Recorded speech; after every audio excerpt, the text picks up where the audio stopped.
One more set on this fine Saturday in SMITE Pro League action. Had a great one to start off the day. Very competitive one between the Oni Warriors and the Titans. And now one more set remains, Leviathans versus Valkyries here in the SPL, powered, of course, by our friends over at Prime. Make sure you at home are getting the full use of your Prime membership, free in-game content, free games, period, as well as free subscriptions to your favorite channels here on Twitch. So thanks again to Prime for being with us here in Season 9 of the SMITE Pro League. And this month, some great options. You got Indiana Jones, as I mentioned earlier, Fallout New Vegas Ultimate Edition. Also, if you're still playing Angry Birds, there's some in-game power-ups for free. Yes! Yeah, but that ends tomorrow. So, you got to make sure to jump in and grab those for yourself. All, of course, free with your Prime membership. And, of course, more great SMITE action, thanks to Prime. My name is Dolson. Mifflin with me one final time here today, Miff. And really, it just seems like we can't escape, and this is a good thing, chaotic games of SMITE. It's been a very tumultuous weekend of SPL games. Yeah, and I don't think that this next set is going to be any stranger to that, if history is any indicator, right? Sure. When you talk about these teams, the Atlantis Leviathans, generally a little bit closer to the top of the standings, the Valkyries generally a little closer to the bottom of the standings, but nonetheless, the Valkyries have only ever lost to the Atlantis Leviathans once. Leviathans only ever beat the Valkyries once, and that one went 3, and it was 2 weeks ago. So, Yep. I don't know, man. This could go either way. I mean, In theory. What could happen? Anything. Well, look, there are teams in the SPL that seemingly just have other teams' numbers, right? You think of the Scarabs of old, the first iteration of that Scarabs roster. They were thorn in the side of the Dragons at every turn. This Valkyries team maybe has something figured out. Now, for a while, the Leviathans a little bit lower in the standings at the start of the year, have started to climb back up. We'll see if the Valkyries are able to do the same. So as I mentioned, one final set today in this triple header of SPL action. But don't you worry, plenty more SMITE Pro League action here this weekend. Another triple header tomorrow. Starts with the Bolts Scarabs, two teams trying to create some distance between one another. Really, the Scarabs trying to close that gap with the Bolts. That one hyper important for the Scarabs specifically in standings. Kings versus Valkyries go toe-to-toe once again. The Kings suffering a 2-1 loss to the Dragons earlier on today. They want to bounce back. And then we'll see what happened to the Leviathans. And they'll go to battle to end the weekend against the Titans tomorrow afternoon. So still 4 sets of SMITE to be played this weekend. One more here today. And I mentioned standings implications because you're starting to do the mental math. Valkyries and Scarabs. Scarabs, they only have 6 games left this phase. They're 2 back from the Bolts. They play the Bolts tomorrow. Could be 3 back. You're needing the Bolts to lose a lot. Because remember, we're talking about avoiding being in the bottom 2. You want to give yourself a chance to qualify to Worlds at Phase 3 playoffs. Valkyries in a very, very similar spot here. A couple games back from the Olympus Bolts. This is that extra game that the Valkyries have not played yet, the one we're about to see up against the Leviathans. And then, of course, important for the Leviathans as well. They want to leapfrog back up into first place so far here in Phase 3. So 2 teams fighting 2 very, very different battles here in Mifflin. And 2 teams who have had 2 totally different phases. Because if you're looking at the Leviathans, this is a team that has had a roster swap so far this year, this phase, going into this phase.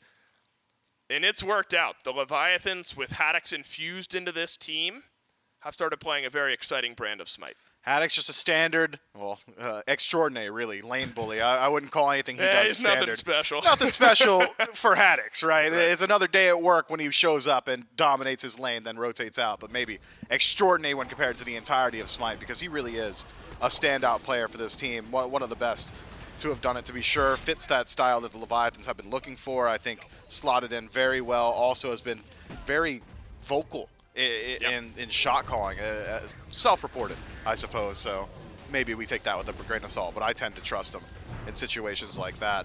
But the Leviathans were a team that at times were, the late game team fight squad that were just playing the standard picks. Ever since then, I'd argue they found a little bit more of their own identity. They've become a bit more of a rundown style team that played through pressure in the lanes and have looked very good since they've developed that style as well. I'm excited.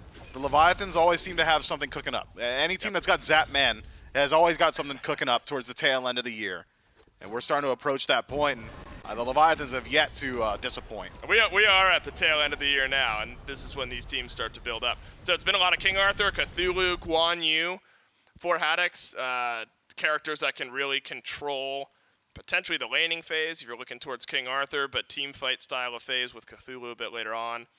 was pivotal in the win against the Valks. Remember, we had the bye week. Just prior to the bye week, the Leviathans and the Valkyries battled it out. That set got a little funky, went the distance. Ultimately, the Leviathans were able to win in game number 3. And so you wonder about the mental check now for the Valhalla Valkyries here, Myth, because it's been a long year. I do think there's been growth with this team. Probably feeling like they could have won that match against the Leviathans last time we saw these two teams play. So you're starting to lean on some of your consistent players to not only check the mental, but give you a really good shot.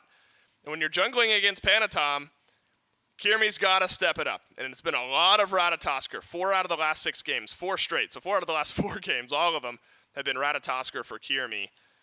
Got to bring it on a pick like that. Got to bring it when you're going against Panatom. Yeah, just get something you're comfortable on, and I think getting Kiermy and Gamma in particular on impact style of picks going to be very important for the Valhalla Valkyries. Those have been 2 players for this team that have really stepped up and have really become or come to terms with what it is to be in the SPL. I think they adapted to this higher level of play a little bit quicker than the rest of the team, and they've rallied around them incredibly well. Kiermy, one that is, at the start of the year, a bit more one note in his approach. It was all hyper-aggressive, auto-attack warrior-style picks. When I thought of Kiermy in phases 1 and 2, it was Osiris, Erlong Shen.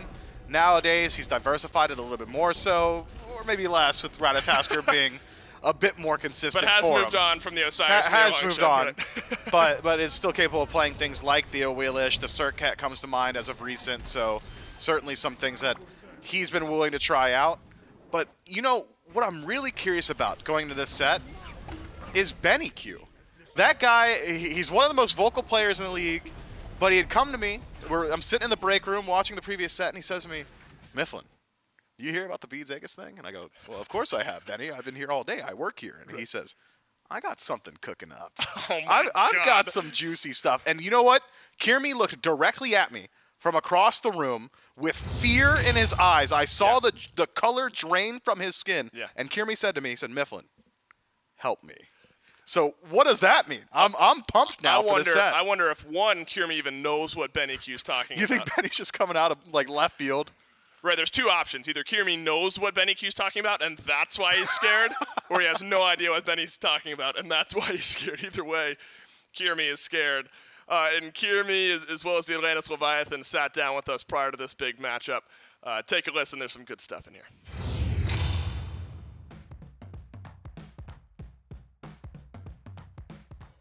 I feel like we actually performed really well. For some reason, we all had a feeling that we were just going to come in and beat Jade Dragons. Sometimes you just get that feeling. We had a bit of a rocky game against Jade, a couple throws here and there, but all of these things that happened during it, really good learning experiences towards Worlds. For this week, I think we actually played really, really poorly. Losing to the Bugs is obviously pretty frustrating for us. I think we played really bad. I think they played really well, and I hope that this week we learn from our mistakes and play significantly better. I'm feeling really confident with the rematch against Valks. We basically beat them 3-1 today. I think we only lost the game 2 because I picked Arthur, and when they had a really good comp into it. Hindsight, it looks pretty silly for me to pick Arthur in that comp now, but I'm feeling really confident. On the upcoming rematch, I think that we will do well into the Levi's. I think we had a decent game 1 that we trolled on a Fire Giant. Our game 2 went really well. And obviously game 3 was unfortunate due to the remake, but we still could have done better, and I think we could have won that game. I think the time that we will rematch them, we'll beat them. Yeah, I'm going to reiterate this every time we hear from Kiermy. It's been such a treat to have Kiermy in the league. The guy has such a mind for the game, loves studying, loves learning what goes right, what goes wrong. And you can tell has the drive to really improve this Valhalla Valkyries team. Go ahead, say it, Miff. I know what you want to say. Well, you just said he loves studying, and for some reason my mind went straight to the nerd emoji. I don't know. I thought you were gonna do the you're such a Kiermy fan. Oh no, dude! I think it's awesome that you're such a Kiermy fanboy. I'm a big Kiermy fanboy, 100%. Now, no bias, of course, but we'll see if Kiermy and the rest of the Valhalla Valkyries can step up against the Leviathans. Start to get something cooking here at the end of phase number 3. Picks and bans for game 1. Join us now. Now, with Gore not here, Miff, I got to take up the stats mantle, the milestones mantle. Worth mentioning, Zapman 13 kills away from 2,500 in his competitive career of all time. You think he gets 13 in the set? If it goes 3, yes. If it goes 3, yes. All right. I'm with you on that. I can see that. Like, I could see a 6-kill game and a 7-kill game, I guess, in a 2-game set. Yeah, asking a lot. If it goes 3, yes. If not, we'll see the Valkyries, or we'll see the Leviathans tomorrow, and so we'll see it then. But, you know, that was back when stats were, like, being chiseled into stone tablets, so there's potentially some mismanaging of data going on at some point. But we'll tell what the computers tell, and that's 13 kills away from 2,500 for Zapman. The Valhalla Valkyries would love to avoid that. They'd love to blank them in this set here today, but that is a tall task. Even when the games are going bad, Zapman finds a way to get back into it. It's been that X factor over the years, regardless of the teams that he has played on. So the first 6 bans roll through: Hades, Cupid, Poseidon, and over on the flip side, Hell, Yamoja, Daji. Now, Kernmith has been banned out pretty consistently today, but played very heavily so far in the last few weeks, just under the 50% win rate. And, you know, we've seen CERN pretty consistently in mid as of recent. About 50% of the time in the last, like, 4 games played, it has gone towards mid. Recently, though, Zapman has gone on record saying that he thinks CERN is one of the top-tier ADCs over in the dual lane. And I tend to agree with the changes to itemization, Devour's Gauntlets not having penetration on them. Such a Zapman fan. All Is right. that how it works? I mean, yeah, all right. Oh, yeah, I'll go with that. The ultimate now dealing damage to minions as well. I feel like it really is a lot easier for CERN to get involved in the actual 2v2, especially around that level 5 mark. Should be able to generate a good deal of pressure. I'm not certain that it's the exact same level of pressure as maybe Cupid could generate, but certainly comparable, I think. So a strong start for the Leviathans. CERN doesn't necessarily have too many poor matchups either, so it's not as if the Valks will say, okay, they got a CERN, easy counter here. It's more so about just trying to develop your own strategy to deal with what is a pretty just decent first pick. So is it standard ADC comp for the Leviathans? Do we see a dual ADC type of composition? Now, you know, I might be hard-pressed to see double ADC for the Leviathans, because if you're looking at what Shinto's been playing recently, That's spooky. Vulcan or Morgan. That's it. That's all Shinto has played in the last 6 games, so it's been 0 double ADC compositions for the Leviathans. Kabrakan plus Ishtar Myth, we're a few days removed from Halloween here, but maybe shivering your timbers a bit here in the first 2 picks for the Valks. Yeah, it is a lot of damage output, and it's a lot of early damage at that. Kabrakan with the CC lockdown, especially in the early game, thanks to those tremors, means that Ishtar will have a much easier time landing those lob shots, or even Kabrakan grouping up the wave for Ishtar would make that lane pressure very, very quick. So expect the Valks to generate a whole lot of aggressive nature, a whole lot of presence and threat on that left-hand side of the map. Could look to pressure out potentially towards that purple. And now with CERN and Freya, I'm starting to lean towards CERN mid a little bit more so. I've never been so wrong so quickly. Dude, it's so tough, man. He laid a trap, and I walked right into it. Watch, there'll be Freya mid. I don't know about that. I sure hope not. We definitely saw Magical ADC mid. We've seen some Soul mid in the past. We've seen Soul some mid. Chronos, Olarun mid for a little while. We've even seen Freya mid. Didn't win, though. Yeah, you can build those somewhat mage-based, though, right? I don't know if you're building Freya. No. No, you want like 4 rings. Yeah, you're well, Zapman's got a few that he can supply to Freya. So Ymir plus Freya can help that lane get going, and of course scales quite nicely later on into the game. If Zapman's looking for 13 kills this set, something that'll shred down targets later on, a great place to start. Now, Bologna Myth, we've seen the remnants of, like, Amaterasu, Bologna type meta hanging around. It feels like Aquarius has sort of hung on to it. 3 Bologna games in the last 6. 1 win against the Leviathans, 1 win against the Solar Scarabs, then a loss against the Scarabs as well. So it's looked good and still does the same thing that Bologna did at the beginning of Season 9. Yeah, and I think the recency of those Bologna lock-ins are because the Valks are in rematch up against the Leviathans, and the Leviathans have been going multi-auto attacker compositions. The disarm for Bologna going to find a good deal of value. Anytime there's a Freya on the other side, Bologna almost always feels good. Start channeling the Radiate, start channeling the Pulse, and Bologna says, oh, you screamed twice. I know exactly what you're going to do. You've ranged auto attacks for a little while. Disarm with the Scourge, and from there, it's just do whatever you want to do, while Freya just has to walk around doing essentially nothing. So I like this pick for the Valks. Doesn't exactly generate the most pressure out of the Soul lane, but holds her own for the most part. Has a couple of itemization options available recently. Berserker's Shield seems to be a little bit stronger. Shogun's Kasari has been going up in the stocks as well. So Bologna's got a pretty decent build. She's got a decent matchup. I think it's a great pick here.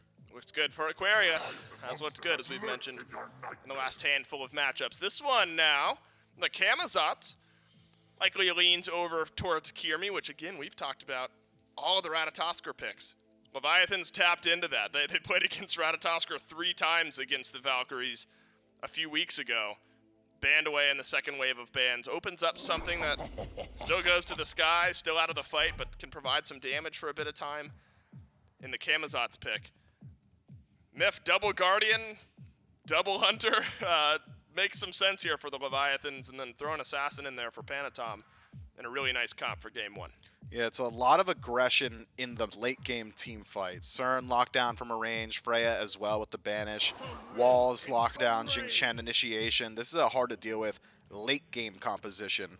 Early on, there are some weaknesses you can look to exploit. Ymir largely immobile. CERN, if he is playing in mid, should be pretty easy to lock down for a Kabrakan. Just walk up with the walls and stick to him pretty easily. As well as even potentially could be Ishtar mid. Haven't seen a good look at now what the Valks have got, but if that is the case, her ultimate with the cripple could make it a little bit more difficult for CERN to escape as well. So I imagine we see the Valkyries try and bring a little bit of that fight early on, but even in the latest portions of the game, I feel like that disarm from Bellona is going to do a whole lot. Oh, but it's not Yu Huang locked in, man. Benny was talking up his pick a lot. And if it's just Yu Huang... Could be Relic choices as well that he's hinting at. Yeah, no beads or Aegis for Benny. Right, I don't need either. He's doing something. God, he's so cool. He's going to pick up Sunder because the other carries now are picking up Shell. Watch, that's going to be the pivot here. That would be spicy. Could you imagine? Oh, I can. Triple Shell pickup and Benny's just blasting Sunders. Blasting with the Sunder. It is a Yu Huang. Now, all right, so we need to decipher here, Miff. Are you disappointed because of the game that Benny talked up, or are you disappointed because you actually don't think Yu Huang is a good pick here? Well, I think Yu Huang is a good pick just about always. But it feels like he brings a lot to the team, but I would have liked to see something a little bit spicier. He was talking a big game in the lobby, all right? So got me a bit excited. We got a good look now at both of these compositions. Leviathan's steadfast front line between Ymir and Jingchen. Freya and Cernuno's going to have a whole lot of damage from the back, and then Susano should likely be acting as a solo agent in the majority of these team fights, just hunting down Yu Huang around the Gold Fury, around the Fire Giant. The Valks, on the other hand, pretty strong front line, lockdown from Kabrakan, should find some value against key targets here, but it is essentially a double auto-attacker comp, so even Jingchen has got some answers to what the Valks are bringing. The Ferocious Roar, mitigating a little bit of that auto-attack damage will make it more difficult for Ishtar to turn and burn in some of these fights, or Bellona to apply an actual amount of damage that's threatening. So I'm curious to see how the pacing is going to look. Yeah. I'm also curious about maybe some of the God allocations. Likely Jingchen in the solo lane. I think it is also very likely CERN in mid for the Leviathans. On the other hand, the Valks, it's a little bit more consistent and more clear where they're going. Now, you bring up pacing there, Miff. Do you feel like this is the type of scenario where the Valkyries almost have to be aggressive early on? I mean, if you're letting the Leviathans, very capable late-game teams, scale up, you're going to have a Freya and a CERN late in the game. Do the Valkyries have to pull themselves a lead here in the first 20 or so minutes? I'm not certain about have to, but they have certainly got the tools to do it. They should try to do it. Absolutely, but because of the Bellona and because of the answers that they have got to individual parts of the Leviathans draft, I think they've got the potential to fight from an even state come late. But if they were to play for early, and it's really going to come down to 2 players in particular, the Kabrakan and the Camazotz, I think, are your avenues, your bridges into the mid game, and they're going to be where you're looking to establish your lead. Right. Well, look, when you get the aggression between a Kabrakan and a Camazotz, you look towards the players that are playing them, and I think that Gamma, I think Gamma Kabrakan for a while started to get really threatening for opposing teams to go against. You look at the growth that the duo lane of the Valkyries has had over the course of the last couple of phases. I think Kabrakan for Gamma, just specifically player god combo, ends up being a great look. We've talked about the 13 kill milestone, Myth, for Zapman here. I don't think he's going to chunk out all 13 here in game number 1, but late game Freya could add a couple. Leviathans versus Valhalla Valkyries, the rematch kicking off now in game 1. That's right. The last time that these two teams squared off, it was a 2-1 for the Atlantis Leviathans. The set went the full distance.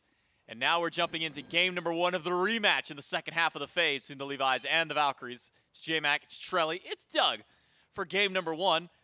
But Trelly, Benny's just capping. I'm just gonna blast him now. He bought beads. He said he wasn't buying beads or Aegis. Yeah, well, I don't know what he said to Myth, but he did tweet that he would not be getting beads or Aegis Yeah, today. he tweeted that. He put that one out in public. And So, he's already a liar. Maybe he deleted it and will look like the liars. Maybe so. I We should have somebody go back and make sure that tweet's still up so we don't look the fools now. Yeah, well. Maybe we imagined it. Yeah, that's true. Maybe it was just a collective dream that we had. Either way, I think the Yu Huang is going to bring a ton to the table here up against Shinto on the Cernos. Probably gets out pressured early just by nature of hunters usually are getting the better out of those trades. Being able to do so much with your auto attacks helps out, and I think Cern with the glaive auto attacks, that's going to help your clear as well.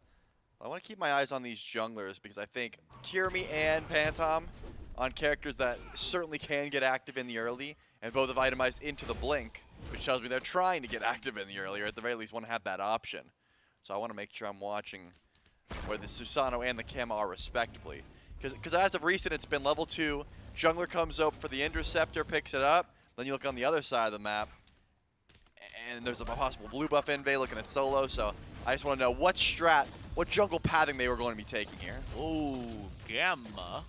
We'll be fine thanks to the help of the stun that he had access to, but dangerous territory, at least going up against a Ymir and a Frey, even though this is a very early game Frey. That Conduit Gem certainly does help out in some of that damage output. Now I'll force a couple of potions and some sustain at least to go the way of Gamma to keep himself going through.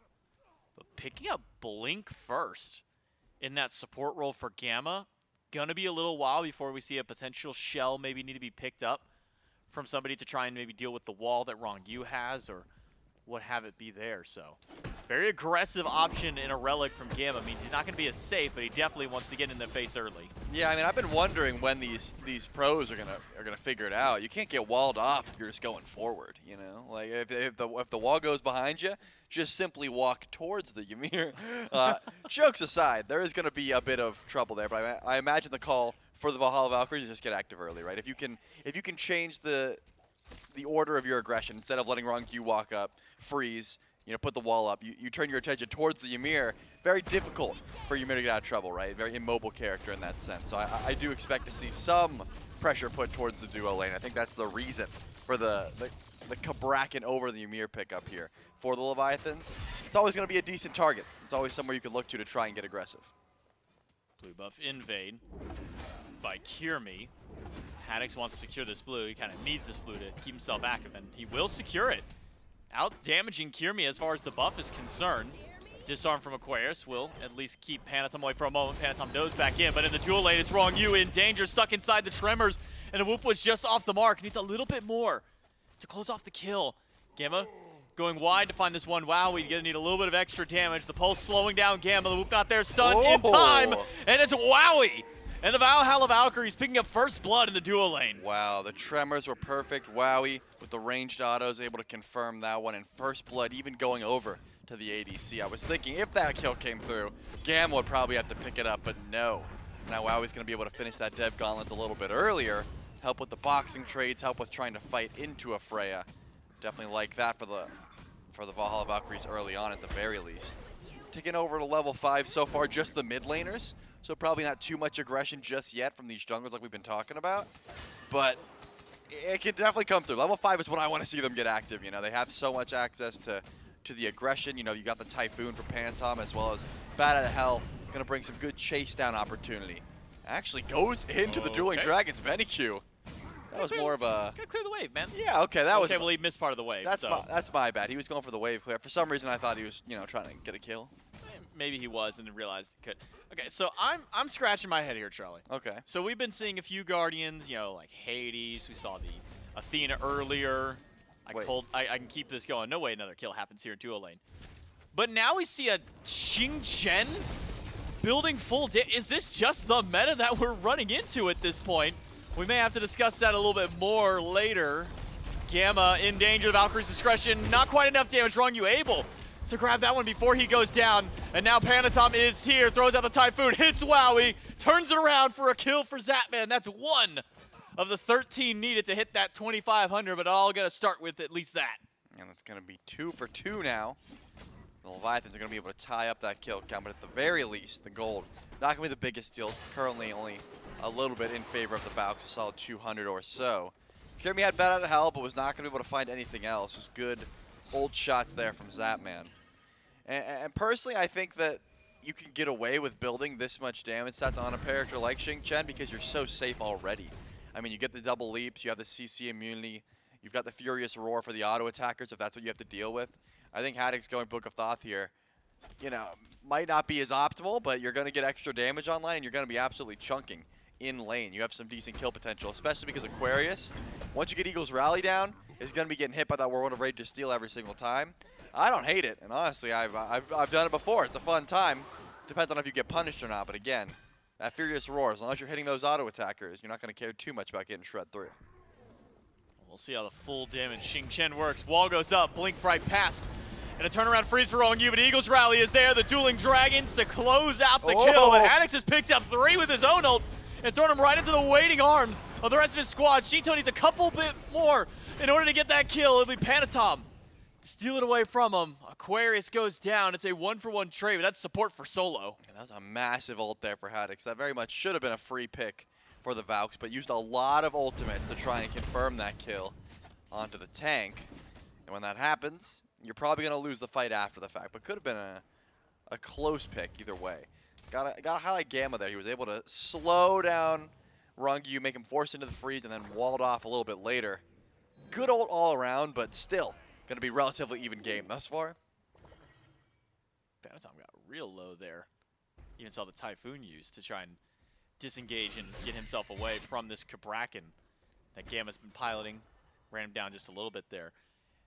And kind of going back to this Cabrakan, something that the Desk brought up, it has been very true so far throughout the course of Phase 1, Phase 2, and coming into this portion here, is that this Cabrakan has been a playmaking god, not just for the Valkyries, but for Gamma specifically. He has really made a name for himself on this pick and has even warranted so many bans coming his way, especially in Phase 3. Yeah, I think the Cabrakan is something that just works really well for him, as well as just a strong pick in the meta. So when you find a situation like this where one of your favorite picks, or I guess, I don't know if it's his favorite pick, but he definitely looks good on it, is very powerful, and you got no reason to try and force it whenever possible. Zapman has been zoning out Wowie over in the duo lane, waiting to try and find a whoop. One lucky, I guess not a whoop, but one lucky beads getting down would open up the doors for Panatom to look for some aggression over on that side of the map. But Wowie's been playing the game for a while, has some good ward vision, and recognized, hey, Zap's getting real aggressive, and I just really figured out that Zap actually went Book of Thoth on Freya. Didn't Mifflin just say on the desk, like, you're not going to build Freya like a mage? Zap said, I'll show you. Zap said, I'll prove you wrong. Maybe Gamma can find a steal on this Gold Fury. Will walk up, throws up the cage. The Leviathans do get the Gold Fury. Good damage and combo on towards Wrong U, but this is a very tanky Ymir. The Screech misses from Kirmi, the wall up, and it's going to force the leap out from the Camazotz. And it's the Ymir basic that actually ends up securing that Fury. Kirmi goes in to try and steal the purple, but Panatom gets out. All the Leviathans make it away. No real relics had to be expended. Just a few ultimates by the Levi's. They secure it out, and well, Zapman will just be annoying with that whoop. Not going to find much more after the banish. You know, it's trying to stop the offerings from being stolen, I suppose, but you're going to be happy with the Fury and the disengage. The ult from Wowie looked clean. I thought maybe would have had some steal potential there, but just some good confirmation from the Atlantis Leviathans on that first Fury. Only 8 minutes into the game. I mean, Pyromancer still has not even spawned in yet. Pretty action-packed thus far. You know, 6 kills as well as a Gold Fury in 8 minutes. I would say not too par for the course, but Haddix is going to trade ultimates in solo lane, get the Eagles Rally down as he starts stacking up that breastplate. But Aquarius knows whenever that ultimate gets used, there's probably a Susano sitting in the jungle looking for a blue buff invade, possibly with that ultimate being down, but either way, not going to step up that far. Zapman versus 3. Back up from Wrong U. Freeze is good, but a Phantom Shell picked up early might not be enough to save Zapman's life. 1-1-1 on the Freya. Now 1-0-2 for Kirmi as he's able to help pick up that kill. Okay, he is going a ring next item. I was curious if he was just going to go like one shot, like with Poly and full damage, which, you know, wouldn't work out that well. But hey, I mean, your autos would do a bunch of damage, I suppose, but is going for the ring after the fact. So just want some extra damage, some extra mana, as well as that flat pen once Book of Thoth does get stacked up. Is going to be the play here for Zapman. I'm curious to see where else the build goes, but for now, a possible fight over the speed buff. Panatom is waiting for Kirmi. Bat Out of Hell not available. It was just a steal? He wasn't even looking for the kill? That's his speed buff now. I mean, Well, yeah. I guess it's the ground speed buff because he's not going to go back and pick that one up. But it's certainly no longer Kirmi's speed buff, as Panatom successfully able to steal that one away. And as you said, not even going for the fight, just purely going to strip the experience away from the jungler, deny a little bit of extra farm that way. Here comes the wraparound by Panatom. Here's Blinks the in, fight. finds the pull on towards Kirmi. Typhoon charged up. It'll hit 2, but Benny was one of the ones they wanted to hit. The jet stream not enough for the dueling dragons. Just there to push Shinto and Rongyu away. Trebuchet now the priority for Leviathans to push and keep out of their lane. Yeah, Panatom did not have the cooldowns there. Did hit the jet stream, wanted to go underneath that tower, but decided against it. Did not have the full-on dive. Good ultimate there from Shinto as well. With some close damage, but Benny Q was able to get out. A little bit of HP left. Now the Valkyries still trying to catch up just a little bit. Need that bit of gold. You know, they're a little bit behind as it stands, but they have got the kill lead for the moment. Aquarius smart, holding on to the Eagles rally this time around. Realize Haddix is just throwing out these ultimates before Panatom shows up. Not really as Panatom is going for those ganks, so as long as you're able to survive that, not get thrown too far under tower, probably better is to hold on to that ultimate so you can fight after the fact. Might see a little bit of a scrap towards this Greater Scorpion, though. You can tell the Leviathans are trying to go for an invade, but are more interested in the possible blue buff or how low Aquarius is on the right side of the map. Yeah, this Xing Chen's been getting some pretty solid poke up against the Bologna. Rongyu and Shinto will work towards the Pyromancer. That one should go freely to the Leviathans. No answer back from the Valkyries. It's been a slow bleed to build up this lead for the Atlantis Leviathans. Indeed. Quite so. I didn't have another rhyme I to go with that was one. gonna say, you said quite so after I, No, after I hit you with the. I didn't have another one to go after that one. That's what I read. There you go. Now we're done. That's all we needed. There's where it is. As long as we were both able to combo a bit on that We're one. Oni Fury comes back in here shortly, about 50 seconds or so. Remember, the Leviathans were able to pull that one pretty quickly and go for, I would say, a toss up on the like the confirmation. It wasn't like they had this great opportunity. They did. It was a true 50-50. They were able to pull it. So now Oni Fury here is going to be shortly. I see a little bit of vision. The Valkyries got some more vision on the left side of the map, but besides that, not too much for the time being.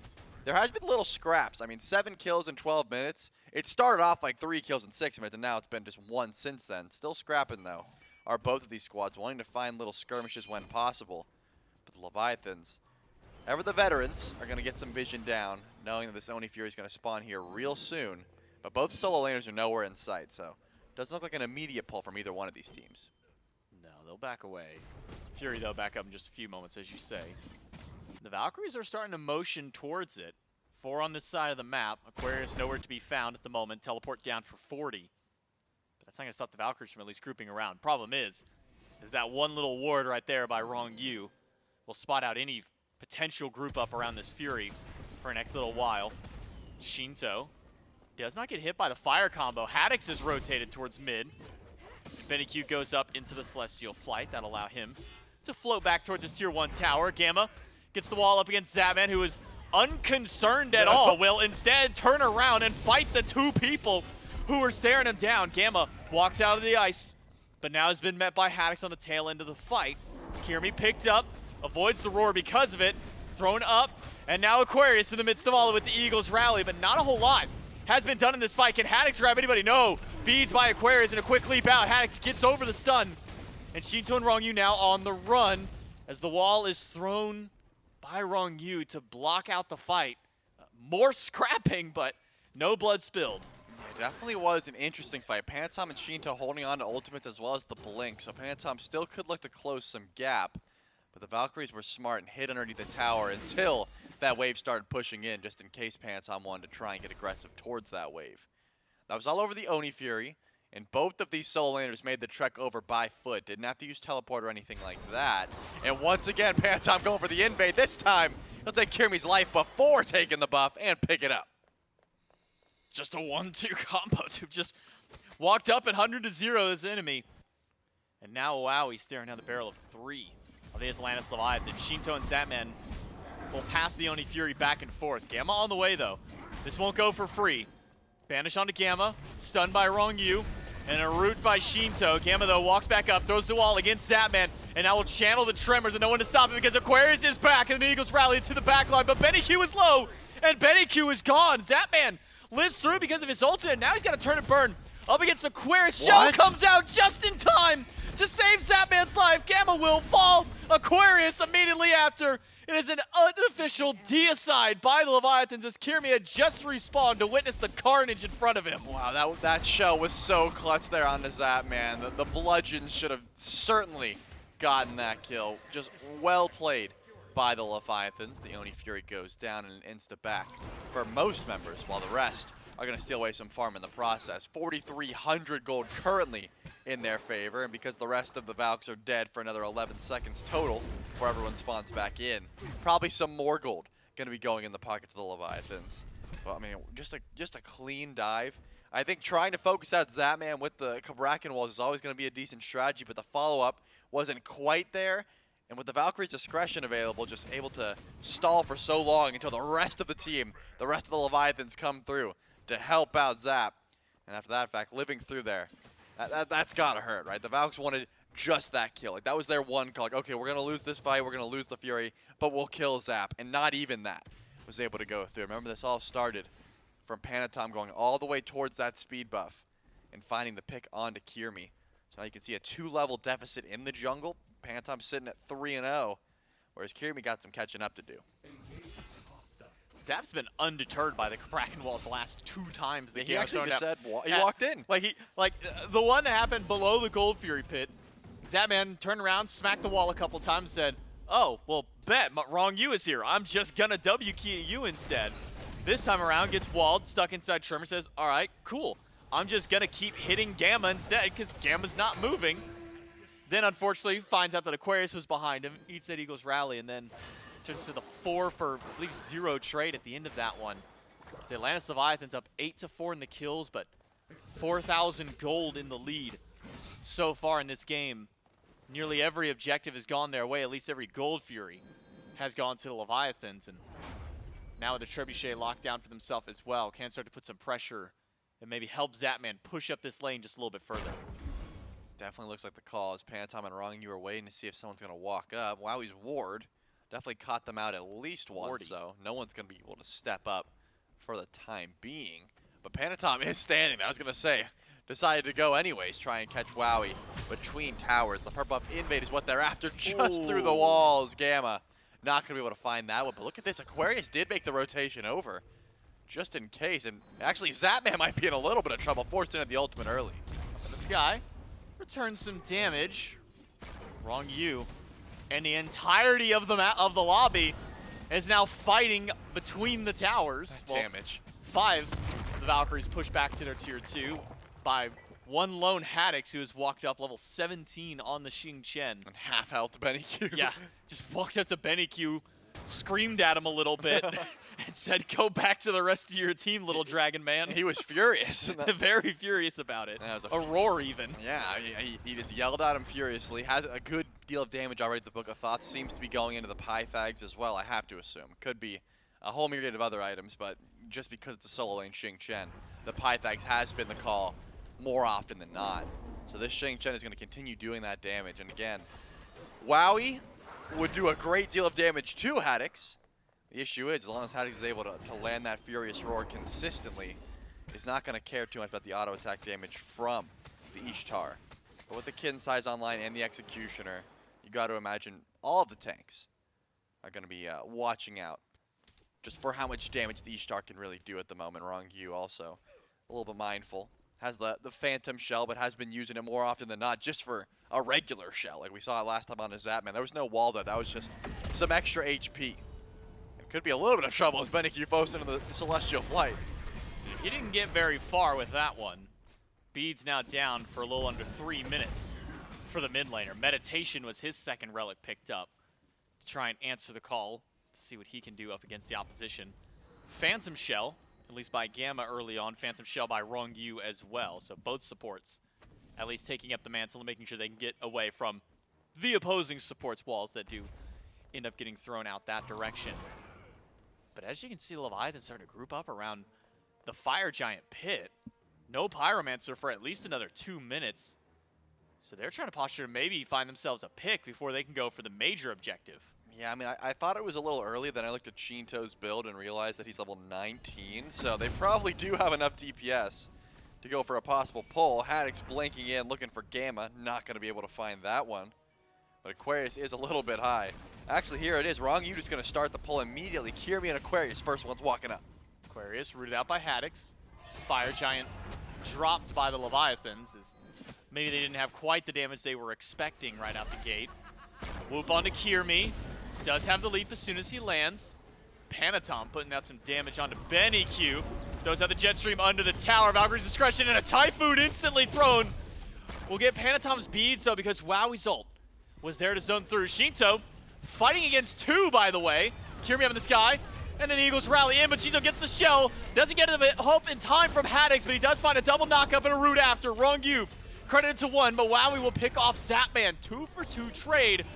And Haddix and Wrong You very low in HP on the run. Panatom trying to come back. Haddix, stun in place, does find the double knockup, but Aquarius at the end will find 2. It's a killing spree for the solo laner of the Valkyries and a turnaround at a 5K deficit. Yeah, I think that's the difference maker. The Xing Chen, you can do a ton of damage, but once the leaps were down, once the chase came through, Wowie with those ranged autos was able to rip through the health bar of Haddix. Aquarius getting credit for those kills, and now the Valks are in a pretty decent position for the time being. What are they going to do in that time? It looks like head towards the Fire Giant, definitely the right call. Haddix will have teleport up in 20 seconds though, and the rest of the Leviathans will be spawning in here in 5 seconds. If it is going to be a pull on the Fire Giant, it's got to start now, and it's got to be quick. With Panatom around, I don't imagine that's going to be burned that quickly, or especially not for free. No relics. Ultimate up in 3 seconds. Typhoon's a good steal tool. Jetstream. Oh, Panatom went in and realized he is way too early for this fight. Starts up the Typhoon to channel it, throws it out.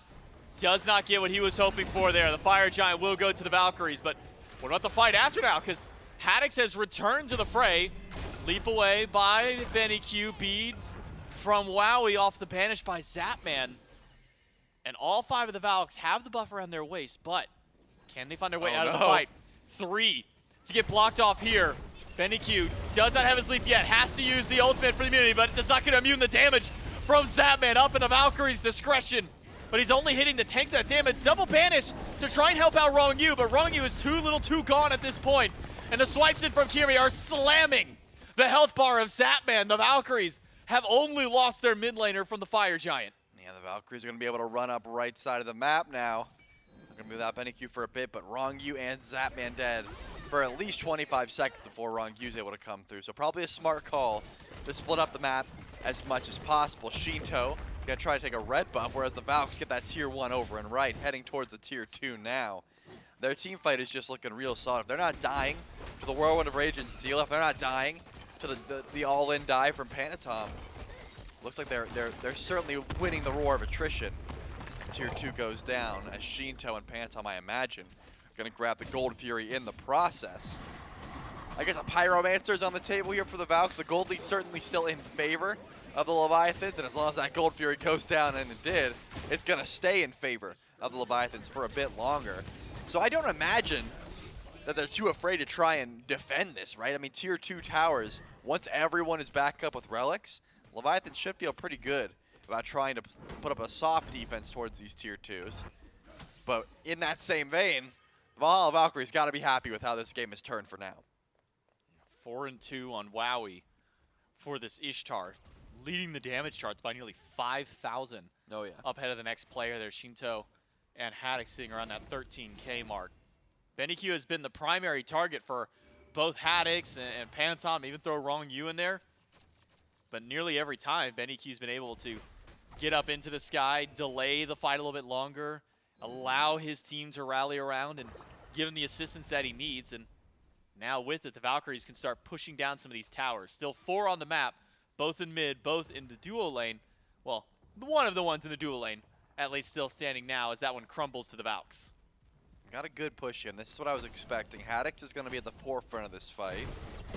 But maybe not going for as full of a defense as they want. Zap is a little bit late to the party. Finally all the Leviathans are here, but you gotta watch out for those ranged autos. hi-rez just blinks in. Goes in, finds 3, gets a couple sets of beads away. Big Typhoon and a huge pullback in by Panatom. It's a double kill for the jungler right out the gate. BennyQ lands back in the middle of all 5 for some reason. Panatom grabs himself a triple kill. It's only Aquarius left alive. And in one fell swoop, in one combo of abilities, the Leviathans have completely shot down the Valkyries. I mean, I just want to watch this great chase in the meantime. The pullback in means that Aquarius should get some good auto attacks on a Shinto. Bludgeon off the mark, living for a while, but finally gonna go down. True deicide, Fire Giant completely wiped off as the rest of the Leviathans, 3 strong, going for the mid-tier 2 tower. Beautiful fight there, and by the way, Panatom is absolutely chunking. Yeah. I mean, the Typhoon alone's doing like a solid 1K with Heartseeker procs, and it was like a 3-man Typhoon. So if that keeps happening, I don't imagine the Valhalla Valkyries team fight is going to look any better. Someone has to deal with the 8-0 Susano, and I don't know who that someone is. I haven't a clue who's going to be able to get to Susano. I mean, WoW's still doing good damage, but definitely can't return the amount that's being dealt to that assassin in particular. Wish I would have checked to see what at least Panatom's damage number was before that fight, because I know at least for Shinto it was at 13K, and Panatom wasn't in that top 2 along with him. So at least minimum 3,000 plus damage Panatom puts out in that last team fight.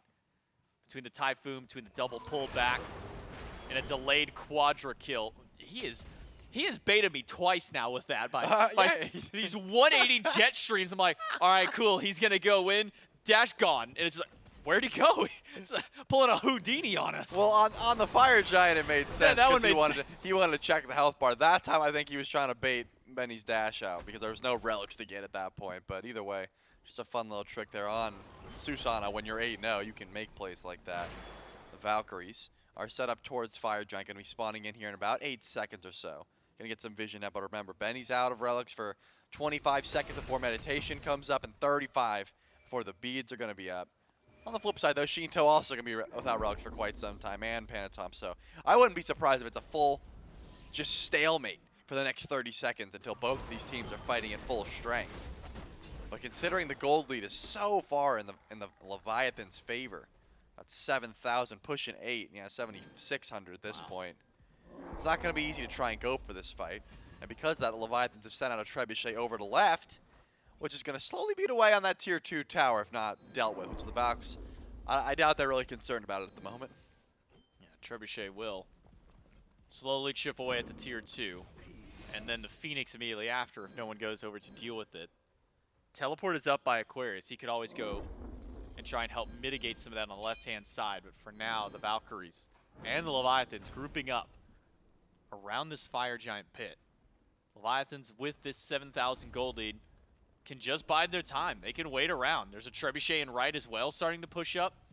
The longer that the Valkyries stay around this pit, the easier it is for Leviathans to start pushing into the base.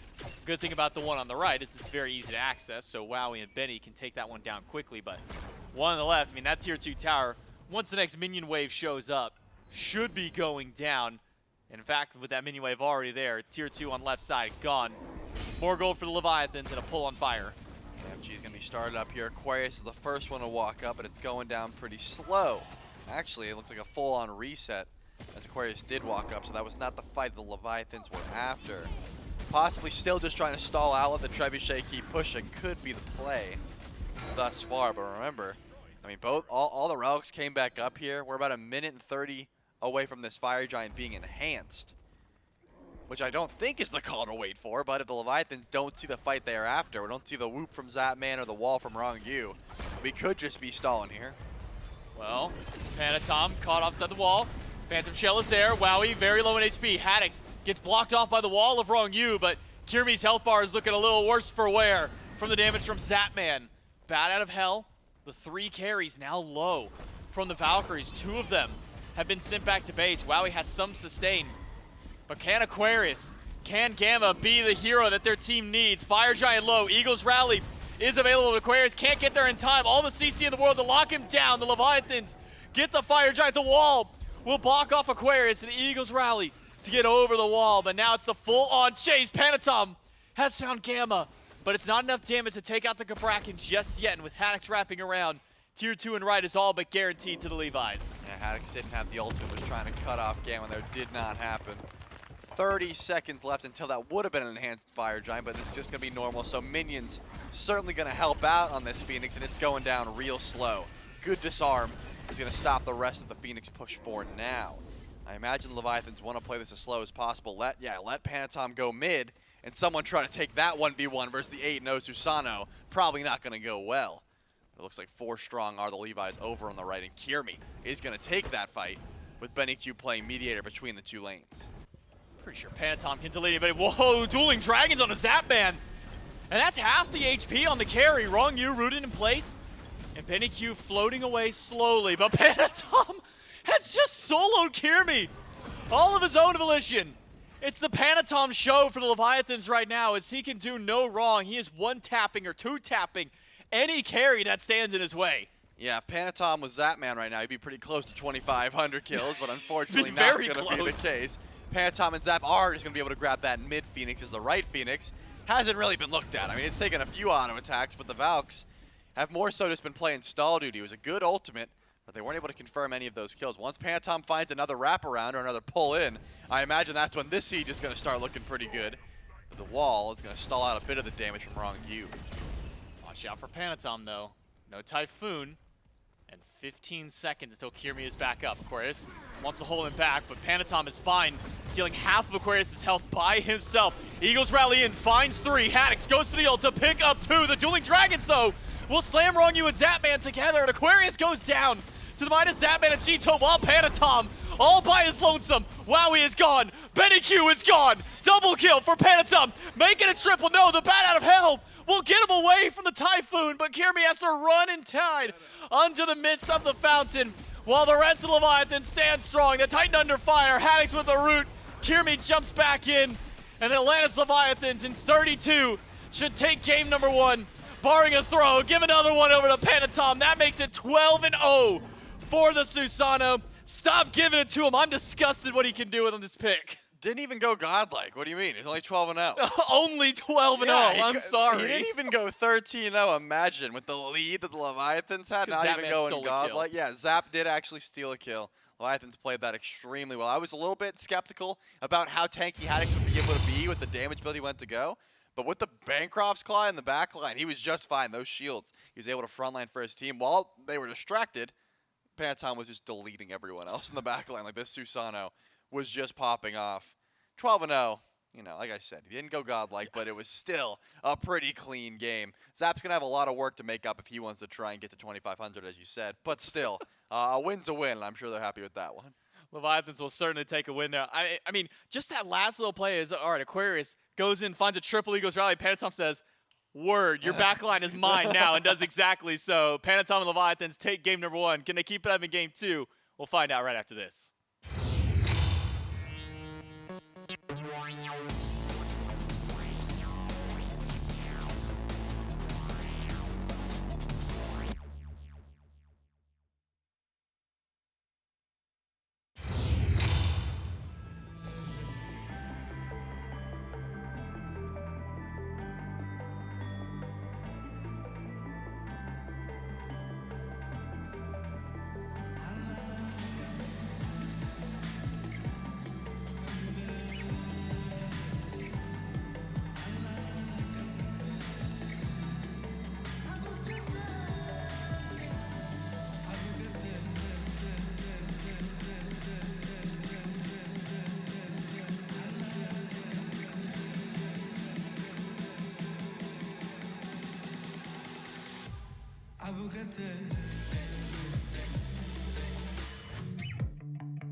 promesas una más, que solo palabras, y si no las cumples, se van a desvanecer. Algún día volverás tú al lado mío, y yo de testigo. Vamos 1, 2, 3, sin estrés. Muéstrame sus pasos, te cuento hasta 10 y ven. Yo sé que tú quieres moverlo sin pena, ven. Sin estrés, muéstrame sus pasos, te cuento hasta 10 y ven. Yo sé que tú quieres. Sé que tú quieres conmigo, amor, de todos esos placeres que brinda la vida y que nos hace tan feliz. Sé que tú quieres conmigo, amor, de todos esos placeres, como acariciarte y conocerte de raíz. Recuperé la fe cuando ya tú te vi, mami. Bailabas como un ángel, me acuerdo de ese party. No lo hacías despacito, no eras como Daddy, eras como Bad Bunny, tu flow bastante cari, alright. Hermoso y con timidez me gusta, y con esa sencillez que asusta. Sabes bien cómo es que es combi completa de cabeza a los pies. Sin effects, mami, yo te entono, te subo el pitch y te derrito el cono. En mis historias siempre te menciono, pa' esa reina necesito un tono. Sin effects, mami, yo te entono, con ese beso chica me emociono. Con tu cuerpo y tu nivel, quieres otra vez. Sé que tú quieres conmigo, amor, de todos esos placeres que brinda la vida y que nos hace tan feliz. Sé que tú quieres conmigo, amor, de todos esos placeres, como acariciarte y conocerte de raíz. Vamos 1, 2, 3, sin estrés. Muéstrame sus pasos, te cuento hasta 10 y ven. Yo sé que tú quieres moverlo sin pena, ven. Sin estrés, muéstrame sus pasos, te cuento hasta 10 y ven. Yo sé que tú quieres.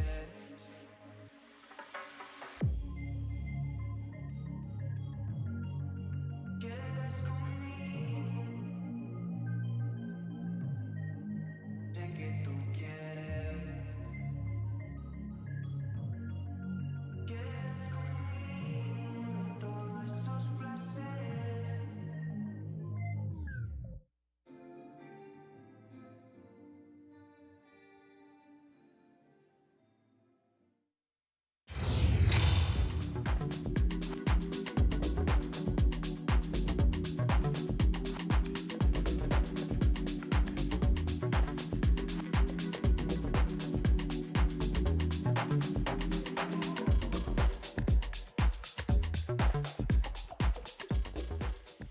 Quite a performance from the Atlantis Leviathans here in game number 1, specifically Panatom out of the jungle. My goodness, man was on a warpath, could not be stopped. Now the Valhalla Valkyries, stop me if you've heard this before, had some moments during this game where they really effectively pushed back against the Leviathans. Actually kept things interesting. I was very impressed with the way the Valkyries were able to shrink up that gold lead, keep things up to question around the mid-game mark. Eventually, though, Myth, the team comp and really the consistency and the aggression of Susano, but Panatom Susano specifically took this game over. Yeah, I wish there was a way I could express it. I feel like the community's got a term for this. It's like when one jungler, Right. and then there's like a stretch of distance between one jungler Well, they're not the same. and the other. Yeah, they're not the same. There's something that differentiates them. Oh, There's like that's this, good. Like the first part of that one, you said differentiate. Yeah, Too long, though. Shorten it. differ. There's a big differ here, and it's not. If there wasn't actually it's already not- a big differ in this set, that would work a little bit better. We got there, though. So you're calling jungle diff. chasm, canyon, diff. You know, different universes this time. Something like that. Different games, maybe entirely. Yeah, look. Kimi went 2-5-5 on the Kamazots. And early on, I was wondering if it would be Zapman who got a lot of the kills funneled that way. Freya got a kill early in this game. No, it stalled out around there for Zap, who was still able to do some good damage. Shinto, of course, helping out in these team fights as well. But this was Panatom's game through and through. You'll see the post-game stats here in a moment. Panatom went 12 0 and 7 on Susano. I mean, this is... How's that man going to hit the 2,500 mark when Panatom's scarfing up all the kills? That's an unbelievable Typhoon. He's a dirty little kill pig, I don't remember man. what the categories of storms are, but whatever a Typhoon... That's a Category 5. Yeah, that's Hurricane. I assume it's the same for a Typhoon. Sure. Ridiculous from Panatom. That's so hard because it's like that solo run-you-down style of pick myth. And he did that. Yeah, he that's soloed exactly them what and he ran them down. At their speed buff even, sometimes. Sometimes you get got. The Valkyries got here in this game. Here's a ridiculous stat. Back-to-back games. Remember, just as a reminder, we've already mentioned it. So the Valkyries and the Leviathans played at the end of our first round robin. That was prior to the Halloween break. Yep, 2 weeks ago. Break. Now we're back. We're kind of reversing the schedule. So now they're back at playing one another again. But not a true reversal. Like, it's not played in inverse. No, but we are playing Leviathans versus Valkyries again. So 2 games in a row. Last game of the last set, first game of this set. Panatom plays Susano twice and is a combined 20, 0, and 15. Way. Panatom is 20, 0, and 15 That's pretty against good. the Valkyries in the last 2 games on Susano. He went 8-0-8 in game 3 of the previous set and 12-0-7 in game 1 of this set. So this is not exclusive to the relic situation today. This is not exclusive to this set. Now in back-to-back games, Panatom has simply run down the Valhalla Valkyries on Susano and have had no answer to it. Maybe you take the Susano away. At this point, you might have to. And the Valkyries agree, Dave. They Let's go! They must have pulled up the SPL site as well and saw that they hadn't been able to take a kill on him That wasn't before SPL he site, that was my dragged brain. 20. Okay, well, good on you, man. Right decision from the Valkyries there. Yep.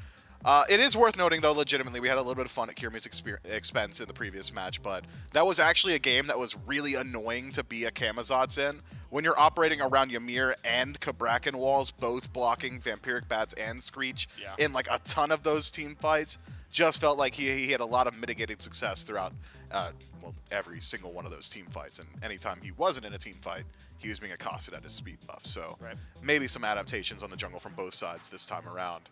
I wonder, though, whether or not the Valkyries are going to try and reprise the same laning playstyle that we had seen, because it's worth noting, Wowie has a great performance in game 1. Really good. Yeah. My man was free casting, he was topping the damage charts, he was getting active. It was a very different look at how Wowie generally likes to play, which is a bit more passive in the laning phase. I thought that was a very good look for him, and one that the Valks would need again here in game 2. Hades for what we presume to be Aquarius. Again, some flex potential there. And honestly, Aquarius had a pretty good game on the Bellona as well. There were moments where the Eagles rally-in looked nice. And you mentioned the disarm and how effective that was against a double hunter, double ADC type of composition, and looked nice at times for Aquarius. So already, maybe feeling the initiation style of play against the Hades. Leviathans will have to answer it back in some way, shape, or form. I do wonder, so you're not going to get to play the Susano. I wonder if you still give Panatom like playmaking solo kill style of pick here. If he's just in a game where he's feeling himself, might not be a bad look. Played Pele, remember last time these two teams matched up in game 2. That did not look great, 4-7 and 6, just prior to going off on Susano. But the Leviathans will leave that jungle pick up a little bit later, Miff. And Ymir and Vulcan are relatively safe first 2. Yeah, I wonder. Panatom's got options ahead of him from here. Certainly capable of playing the global junglers, the Ratataskers, the Thors. Erlong Shen, one of his most played as well, has had success on him very recently up against the Jade Dragon. So could be that the Leviathans leave Panatom's pick until after second phase of bans just to see if they can absorb some of the Valkyries' attention and then instead get some priority picks elsewhere. Valks, on the other hand, though, in this position, need to be concerned with the Leviathans going towards the standard, just like hyper-aggressive hunters. Things like On Her come to mind to play around the Ymir walls, or even the Ho Yi one that Zapman has recently said that he's been a fan of. Even potentially the Ishtar, if it goes unpicked here. It doesn't, though. The Valkyries will take it once more for themselves, and I think rightfully so. Ishtar has some secret synergies with Hades as well. The Pillars of Agony kind of grouping up the entire enemy team makes those lob AoE auto attacks even more valuable for Ishtar. Well, and I was wondering, so do the Valkyries start to pick ban around the Leviathans and what happened in game 1? or do they rely on their own discretion, the Valkyries' discretion, if you will, here in game number 2? That's good. And lean into their own play style. It's that one. Hades, Ishtar, Poseidon. Myth, that is quite a top 3 here from the Valkyries. Pillars of Agony to bring him in, a Kraken to knock him down, and presumably you'll have a giant cone of setup from WoWie as well. I don't mind what the Valkyries have gone with in their first 3. And it is worth noting again, players this weekend not available to pick up both Beads and Aegis, so those Krakens should be a little bit more consistent. We should see that damage ring true a little bit more You often. gotta get beads against Hades, Ishtar. You Poseidon, definitely right? want beads. You definitely want a beads. You want beads always, all right? Look, if we're just blanket statement talking about whether or not the strength of Aegis or the strength of beads is better, it's beads like 99% of the time, and we're going to see it reflected, Fair I think, enough. in the relic selection. And I think the same can be said of Poseidon as it is of Vulcan on the other side. Those Earthshakers should find a little bit more value. The Aegis, not available to immune those. So I like what the Leviathans have got. I like what the Valks have got, but it's all about how you apply it and where you're going to find that pressure. Hades going to pressure any solo laner that could get locked in for the Leviathans. So that's one lane that I think you can leave to Aqua to control. Otherwise, Ishtar, pretty decent pressure in the laning phase. Certainly has a whole lot of kill pressure once she ticks over to level 5. It just depends on what the support is that flanks her. Now, I mentioned the Pele was picked against the Valhalla Valkyries in the 3-game set. Last time these two teams played, did not look great for Panatom, 4-7 and 6, as I previously mentioned.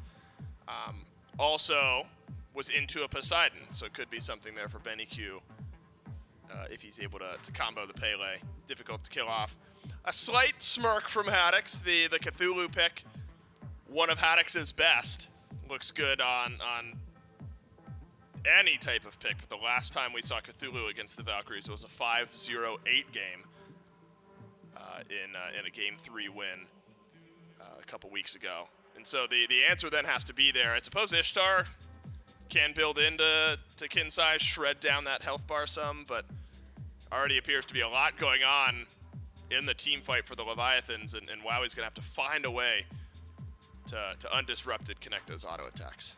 And Ishtar generally tends to, the goddess that is, generally tends to lean a little bit more so towards the crit style of build. So with the Cthulhu lock-in, maybe restricts that ability. You really want the kin size, you really want things along those lines. So will be one that the Leviathans maybe take a small win, just trying to control that itemization ever so slightly. I like this draft, man. The Leviathans have got a whole lot of team fight, a whole lot of CC lockdown, and great ways to optimize on it. My concern is how well that Pele is going to be able to operate. It's very one note. We call her a one-for-one god. You want to go in with the Volcanic Lightning and pray that you out-DPS whoever's standing in front of you. If you get one, awesome. It's pretty unlikely that you make it out alive. If you get two, even better. But up against things like Hades, who could just fear you after the Volcanic Lightning, or immediately go into the damage immunity and keep you locked in place, or Kraken as self-peel in situations like this, or the heavy CC lockdown that a Horus affords to the Valkyries, could make it a little bit more difficult for Panatom to be able to choose those spots. Yeah, look, I mean, I now, it's got to be the dynamic playmaking style of this draft here for the Valhalla Valkyries when you finish with something like a Horus and a Serket. Haven't seen a lot of Serket yet this phase, only a couple of games, but 100% win rate so far. Now, it's important, remember, Kirmi has played this Serket, played this pick a good bit in the past. Hasn't quite been in meta here recently, but this is not a pick that Kirmi is a stranger to. Plenty of comfort there. So rotation potential, team fight potential, I think there really for both of these teams here, Myth. I mean, I think always going into a matchup like this, you're talking about top-seeded Leviathans, bottom-seeded Valkyries, so you're always giving a slight edge to the Leviathans. Do you think the Valkyries, though, have given themselves a chance to scale up and really compete with the composition that they've drafted here? So long as WoWie is capable of reprising the performance we had seen in the previous game, I think the late game of the Valhalla Valkyries looks very, very good here.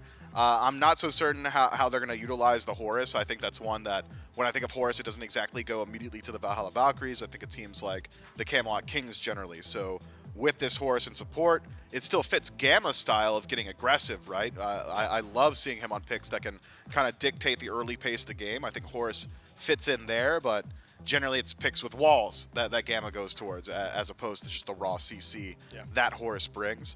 Whether or not they're able to line up against the Atlantis Leviathans in the late game, it's never going to be easy. Up against a Vulcan that's going to scale incredibly well, or Cthulhu that is so strong in some of these late game team fights. But Ishtar really does get good with some itemization. Surket's got some 1v1 potential up against the enemy jungler. Just wait for Pele to go in, CC, apply your poison, and try and burst down in response. I think the Valkyries can do it, but it's going to take a whole lot of pressure early around that Cthulhu. Yeah. I don't want to see Cthulhu be allowed to free farm like we have in the most recent sets he's been in. I'm glad you talk a bit about that Pele matchup, because remember last time Valkyries had an answer for Panatom on the Pele. Can the Valkyries have another answer to it? Do we go to another Game 3 against the Atlantis Leviathans? We will find answers to those questions and more in game number 2 with J-Mac and Trelly. Yeah, thank you so much. Jumping in to our second game now with the Leviathans and the Valkyries. It's going to take a lot from the Valkyries to get through this early game to try and punch back against the Leviathans, who are looking just unstoppable after a 12-0 performance out of Panatom in game number 1. Valkyries are going to have to find a way to slow down that momentum up against the Leviathans jungler. It's J-Mac, Trelly, and Doug one more time for game 2. And a bit of a different look for Gamma. Similar in playstyle to that of the Kabrakan, but not quite in the same regard. I mean, a lot of what we've been seeing out of Gamma has been picks like Ymir, Kabrakan, get these lock-away style of picks as opposed to these true lock-down style of picks. Yeah, I'm not too worried about it. I think that Horus does still bring the same level of aggression. You know, Fracture into the knockup is going to bring a ton, as whereas just you've got that heal for your team. Wrong Yu is going to try to take away some of the minis. Only got one, but that should be enough just to be annoying. That seems to be the call here. This little dance that we see at the beginning of every single SPL game never gets old. I mean, it doesn't, and I understand the value in just slowing down the clear and denying the farm on the purple, like the smalls of the purple, but you gotta be tired of it by now, right? Just walking up for no reason. Like I'm talking about Gamma. Wrong Yu's having fun. He's on Ymir. He can do this, but Gamma's just like, man, can I just like I want my green buff, man. I haven't got a green buff in like 4 sets because I have to defend this purple nonsense. Man, it really has been like a full week and a half now that this has been going on, and supports haven't been allowed. The one time, it's so funny because like the supports finally got a buff for themselves this season. Like, cool, here's your green buff. This is gonna be awesome. And now they're doing everything in their power to keep them away from getting their own buffs anymore. Yep, just that moon meme of like the astronaut, like, I still don't get my buff. Like, never would. You never can. Like, you're the purple buff defender. You're not the green buff guy. You just have to stand there and make sure it doesn't happen. Either way.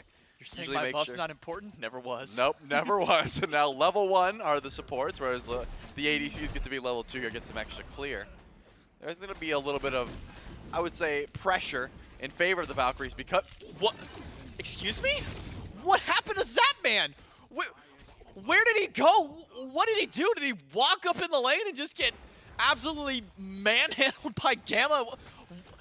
Hopefully we'll get to see an instant replay of that, because at one moment Zapman's at nearly 3/4 HP and then he's just dead. Did he not get his dash? His beads are still up. I mean, I'm running the numbers in my head. It's not adding up. He did have his dash, so I could not tell you what happened. We'll see. Like you said, hopefully we'll get the instant replay, but must have been some all-out aggression here. Okay. What is happening? No. Okay. I will say, props up, because he's trying to keep his eyes on like where the main action, where we're asking, but everything is just happening all around him. He can't keep up anymore. Yeah, exactly. I'm not blaming.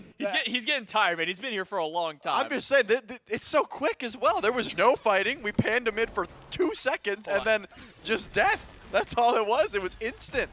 Good hog there. At least going to confirm the purple buff for Zapman, but could be in a little bit more trouble. Wowie. Doing a ton of damage. Getting that first blood on the Ishtar is going to go a long way here.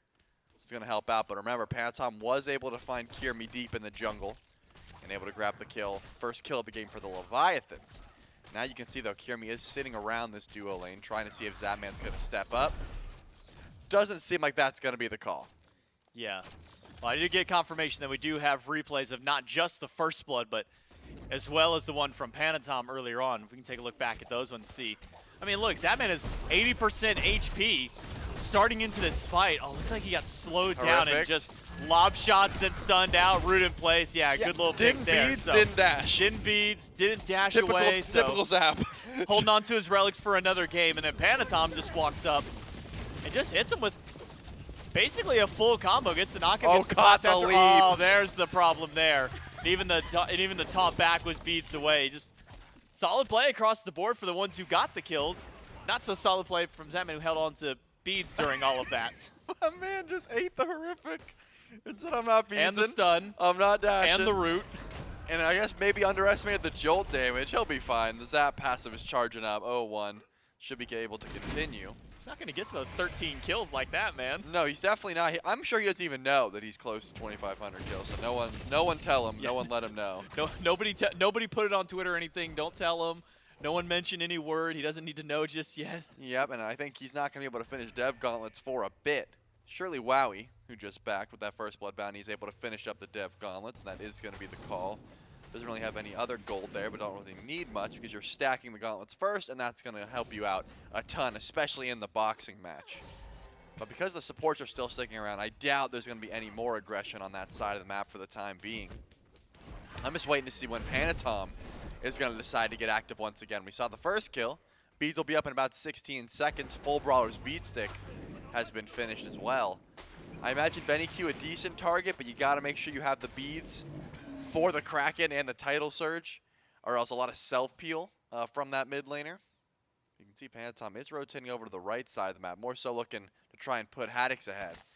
Or put Aquarius behind. I think they both go hand in hand, right? Putting your Cthulhu ahead is also putting the Hades behind, you would think. So you can see why he's hovering over on that side of the map. Wasn't able to invade the blue buff, just going to go for the Greater Scorpion in the meantime. But besides those two early kills, not so much action just yet. No. It has seemed to have quieted down just a little bit between these two squads. Diamond will be behind for just a little while, while Wowie, who is credited to that first blood, got that extra XP and gold bounty to his name, allowed him to get that Devourer's Gauntlet maybe a couple of waves earlier than Zapman was able to deal with. But something that the desk was calling for, and we haven't been able to really see it just yet, was putting pressure on Haddix, putting pressure on this Cthulhu, denying blue buffs and experience over towards him, not really let the Cthulhu kind of just get to free farm for the beginning of the game. We haven't seen that answer back from the Valkyries just yet. We definitely haven't, and I imagine that's because Kirmi is not in trouble. Actually going to go in on a Shinto, grab the beads. Beautiful kiss right into the Kraken, and now Panatom going to try and confirm a kill for himself. The hit. Whoa, no, he's got it. He's got the damage. No question in anyone's mind any longer.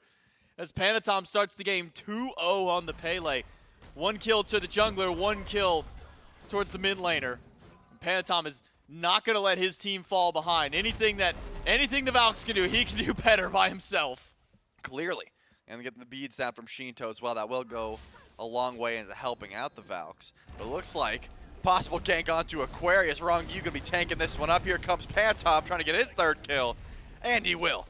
3-0 is the Pele on the right side of the map. 3 kills total for the Leviathans. And the gold lead finally in the Leviathans' favor. It had been over towards the Valks for a bit. Only about 500, but still, it's going to start to add up because I don't imagine that Panatom wants to stop anytime soon. Still has the beads available. Shinto, as I was mentioning, going to be without that relic for about a minute and 40 seconds or so. So has to play a little bit safer on the Vulcan, but has pretty decent wave clear, can sit under tower just fine. As long as Kirmi's not around, that Kraken's probably not landing. Backfire, working in the Whirlpool, helps out a ton in this matchup. So should be just fine and able to juke, but walking up here to Kirmi, I was going to say, definitely not going to be your best idea. Freeze onto Kirmi. Quickly able to dash away once that CC fades out. Something that Des brought up kind of at the very end of the last game, moving into this one, was on the Susano. Panatom is 20-0 against the Valkyries in the last 2 games they've played. Well, now moving into the current 3rd game. Wait, are you? Panatom is 23-0 against the Valkyries. 23 unanswered kills that Panatom has put up. The Valkyries have not been able to kill him yet. I did not realize that statistic went that scary. I mean, throughout just this set today, he's 15-0. Yeah, and he was 8-0 in the 3rd game against the Valkyries last week. Or week 4, I should say. Well, I mean, I guess this isn't just Susano. This is just total kills, I suppose. Yeah, this is total. Well, the Susano is 20-0. Right, I'm talking about like just in general, like as of game number 1. So here's my call. someone's got to kill the Pele. I don't know who it's going to be. Needs to. I don't know who it's going to be. I mean, like, the Cirquette combo into Kraken would work great. You got to make sure Beads and Volcanic Lightning are down, which so far this game, there's been very limited time to where Beads and Pele ult has been down, and Pantom didn't get a kill off of that. And in fact, I can't think of a single time when that's happened. So, going to have to try and combo for that at some point. But so far, sitting 3-0, has the Beads and the ult available. Not too worried. In fact, deep in the enemy jungle. Might even look for a steal attempt up against Kirmi in that jungle. Yeah, we'll fight up against the Cirquette. At least try and contest the farm. Not a true fight just yet. But now Kirmi wrapping around the backside towards his jungle. Red buff available, green buff as well, so some XP to be had. Which means we probably won't see too much fighting. At least for a little while longer, but Haddock still uncontested on the right side. In fact, being fed a little bit of assistance by getting that pick on towards Aquarius earlier on. While Haddock hasn't really been able to build a lead from there. Passive stack. Is able to do things just like that. We'll build up a passive stack, but also continue bullying Aquarius at his tower line. Oh, Kirmi with the wraparound. Zap's got no idea. Figured it out pretty much immediately. Holds on to the beads. Definitely a smart call. No one's close. It's just Zap here. Well, there goes the beads. A little bit late there from Zapman. Duncan from Gamma towards BennyQ. To start at the Gold Fury, a pick for the Valkyries. That's free. And maybe a little bit more. Shinto he might be. hasn't recognized this just yet. No one on the Leviathans has understood what's happening. That's it. And so this one will go freely over to the Valks. In fact, Kirmi jumping over the red buff wall to make sure. That opens up Pyromancer maybe for Leviathan. Shinto rotating over, but it could be a fast movement from the Valkyries to answer back. Fury to the boys in blue, but at least for the Pyromancer, answer back to the Chaos Squad. Okay, so would you rather have a Gold Fury or 0.5% mitigations on your Cthulhu? You know, that I would say that's the real win here. I saw the passive stack from Haddox, and that's going to go a long way. The Leviathans were able to grab the Pyromancer, so the gold's still in their favor. But great pick on the Zap, man. I mean, I'm not going to say it was lazy backing. Was in the middle of lane, had no idea that Kirmi was there. Good freeze, going to confirm some damage. I was going to say, like, there's no follow-up. Gamma is going to be able to dash out there. Not quite enough burst to confirm that one. But good damage nonetheless. Going to send Gamma back to base for the time being. But yes, getting Zap beads down. Didn't go up into the ultimate. I looked around. There was not a Leviathan in sight. So even if Zap stalled up in the air, was going to be falling down to his death either way. But playing through Wowie so far has been pretty beneficial for the Valks. We saw how much damage he was able to do on the Ishtar last game. And it looks like trying to reprise that role in game number 2. Sitting 2-0, has the Executioner, and is going into what I can only assume is the Kin size next. That's going to really help shredding through that Cthulhu HP that'll soon become whenever Haddox decides to rotate into these fights. And that's kind of what the desk was calling for earlier, especially Mifflin was talking about. Wowie having to be the one to step up and get that damage out there. Yep. To deal with this Cthulhu, to deal with Wrong Hue on the Amir, shred through some of those heavier health bars. Wowie, though, now the interest of Panatom and Zapman, third snipe just off the mark. Wow. And the rocks from the Pyroclast coming back were just off the mark. No kill towards the carry. Gamma ults to the left side with Kirmi, but 3 versus 2, not the ideal fight for the Valkyries, even with Zapman's bead still being down for 30 seconds. Panatom just knows exactly how to min-max your damage output. In no world would I think that he could even 100-0 Wowie with ultimate up and beads and shell underneath that tower. It was a lot closer than I thought. I mean, as you said, the Pyroclast almost was able to confirm that kill. That was through all of those things. And Panatom didn't even have a blink to close gap. Had to ult in and land all of those abilities, all that DPS. Either way, not able to find the kill.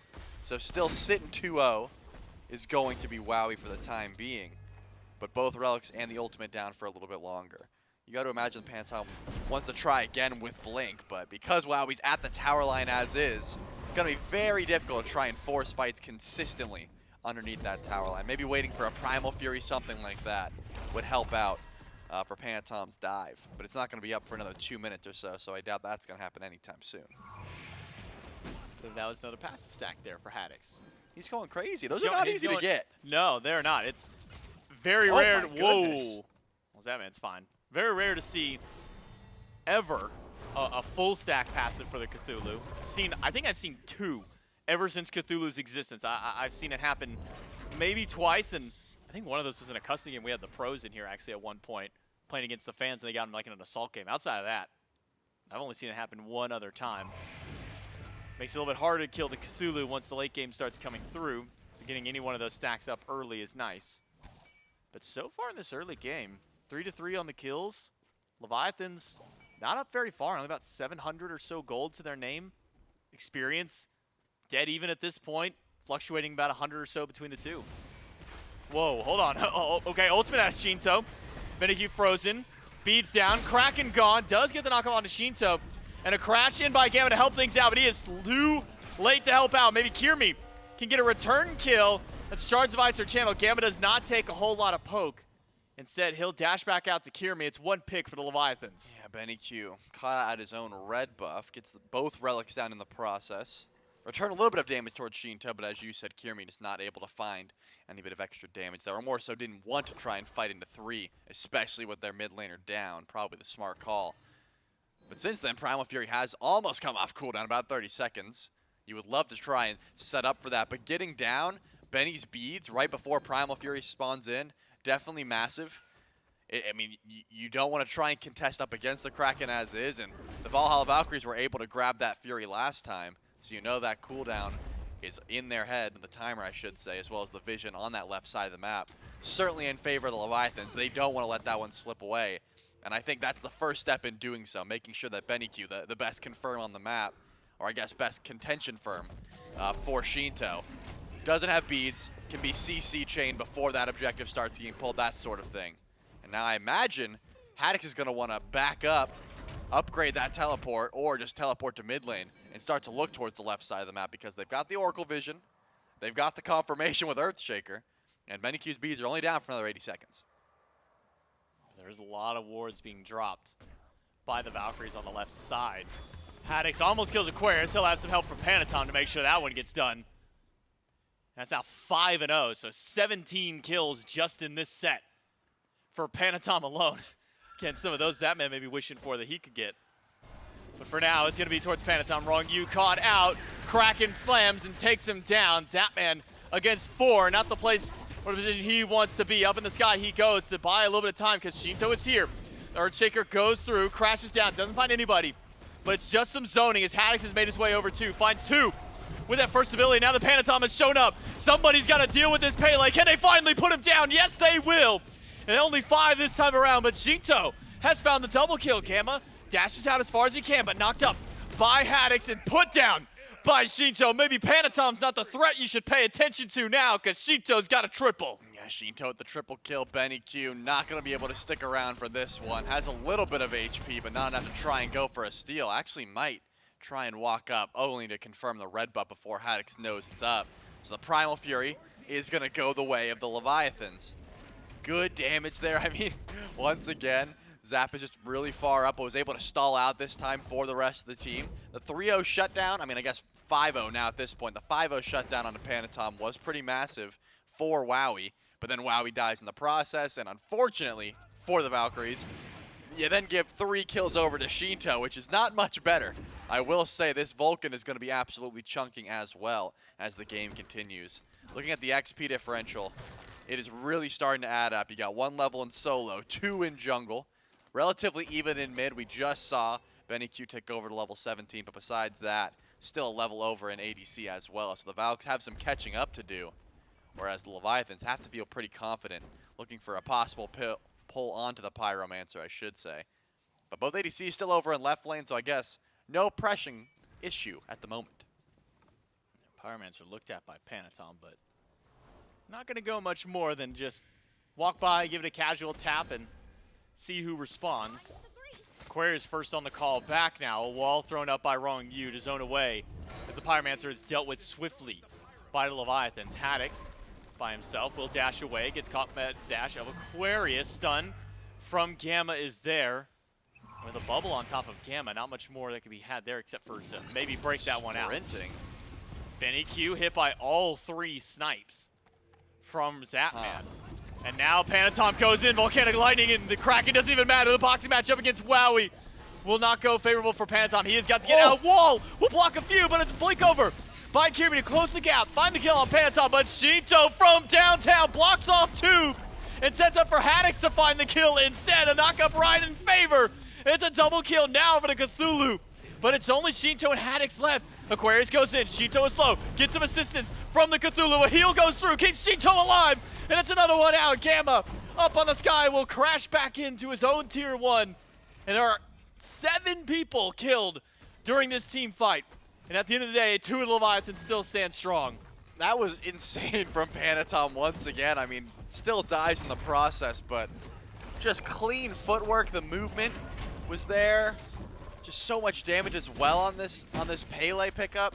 And then Haddix and Shinto able to just run around the map and get all the farm in the world in the meantime because they were able to live through that one. I was puzzled from the start. I mean, Rongyu saw the positioning of Benny Q and decided to pop sprint, trying to find a wall, trying to find some way to make sure that Poseidon couldn't escape. It didn't work out. So at that point, the fight's over, you would think.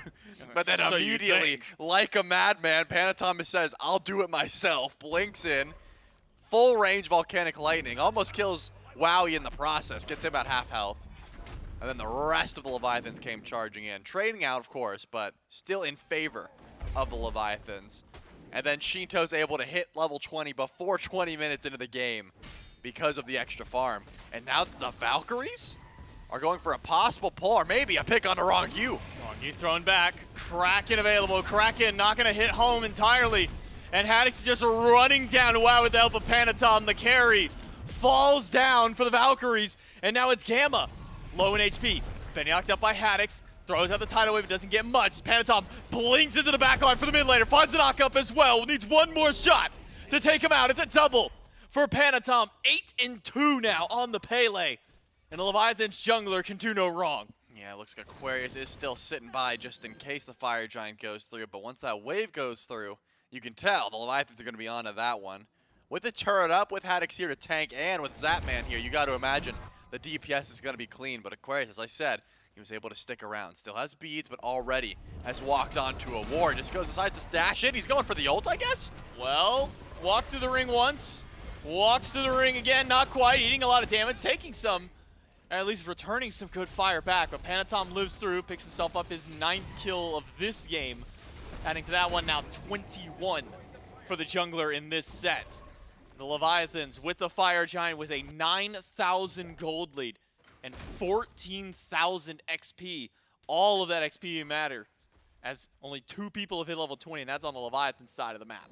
So who do you think's getting second in fantasy this week? Because I know he's getting first. Yeah, I know. Yeah, first place is pretty locked in here. Yeah, we know that Hindu, because he's just feasting from Panatom's points. Well, we're all fighting for second is my point. Bolts did pretty good this week. I think Dave's got a couple of bolts on his squad. I'm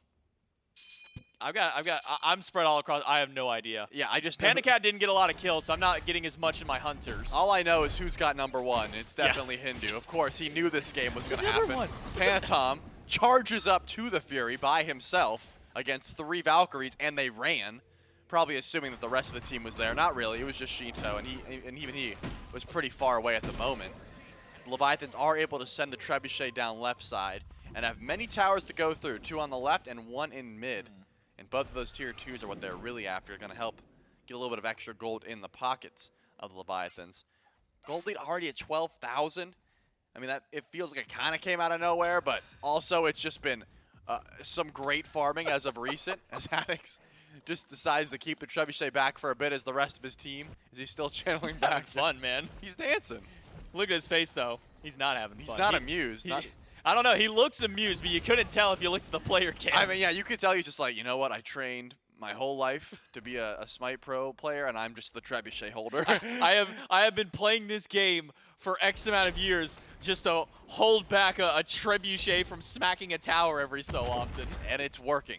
So far, so good. Panatom up against 2 in the mid lane. Penny Q and Aquarius probably going to back up and just forfeit that tower at this point, whereas the rest of the Leviathans funneling in on the left side of the map, going to grab that tier 2, and then start to look towards possible Phoenix attempt. All relics are looking good, except for Aquarius is going to be without beads for another 28 seconds or so. Besides that, it seems like probably ready to go here. It's all going to be about like, how can you blow anyone up off of this ultimate. Benny Q has been pretty on point with the Krakens as of recent, especially looking towards Panatom. I have to imagine that's your main target. If you could find Shinto, great, but Panatom's the one who's diving the backline consistently. And now it looks like the Valks are gonna have to try something to stop the DPS. I wonder how many trebuchet shots it does take to kill Phoenix. We know 4 is not enough. 5 probably not either. It's the last shot that trebuchet does get to make. I'd say based off that, you could probably get in like 12 or 13, though I don't know if how much damage the Leviathans themselves put in that one, if that was all the trebuchet. But now with all 5 Leviathans on the left, Haddix up into the back line to start this fight out, but Gamma and Kirmi, or I should just say Kirmi is gone. The Kraken doesn't find a home at all. Haddix is running down the back line. Zapman finds the double with the snipes in the sky. Aquarius will run in the middle of 3, but those are not the 3 that you want to be in between, as Shinto picks up one of his own. And wouldn't you know it, Haddix is still to the back line to zone the last living member of the Valhalla Valkyries, the Leviathans, with the left side Phoenix gone.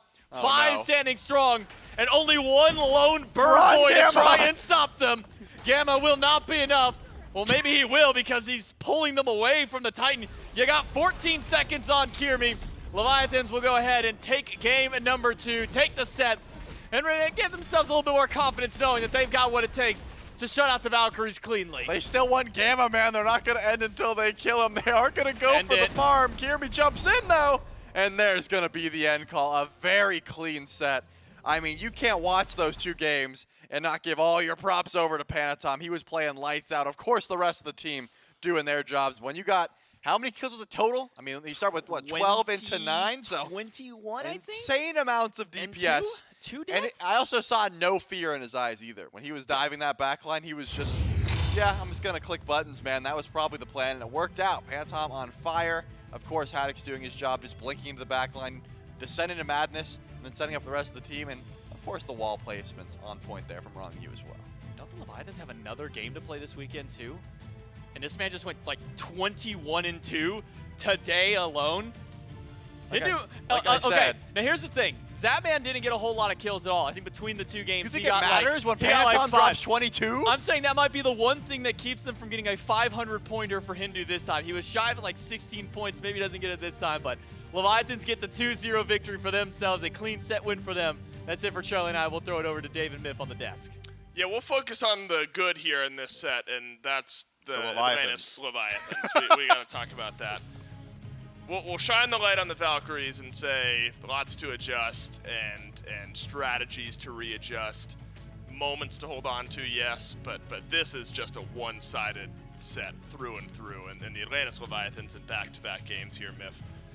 They steamroll him. Panatom playing the way Panatom is, and the consistency of the shot calling around that.